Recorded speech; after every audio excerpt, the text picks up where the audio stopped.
coming around to the end of August now, and for many people that means starting school or starting university. However, in the UK this year it's going to be very difficult for a lot of students because there are no places at university. So for this week's podcast on English.com, we're going to suggest a possible solution to the problem.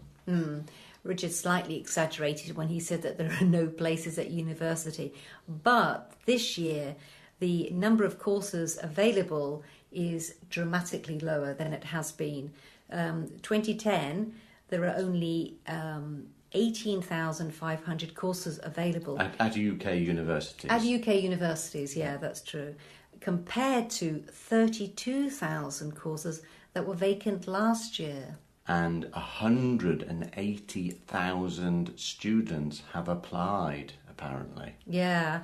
And one of the reasons why there is this big problem is that in general, there are more people applying to go to university. It's much more of the norm for a 17 or an 18-year-old to think that they'll carry on their education and go to university, which they didn't do in the past. And they all get A grades now at school, it seems. So everybody wants to go to university. That's the other part of the problem, is that students are getting better marks.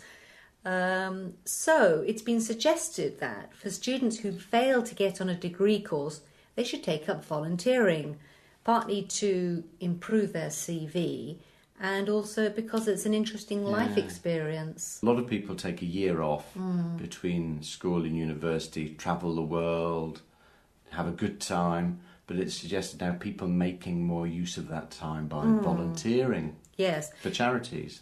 Yes, working for a charity basically without receiving a salary. And a very popular organisation that young people turn to is one called Rally.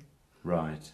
And they have a number of courses around the world. Not everywhere around the world, though, is it? So where do they operate? Malaysia, right. Costa Rica, and Nicaragua, and they have a lot of projects in India as well. Okay, so you have to apply for a place, I take it. Mm-hmm. And how long? Well, they're not long. The courses. If you only want to go for a short time, you can go for about 3.5 weeks.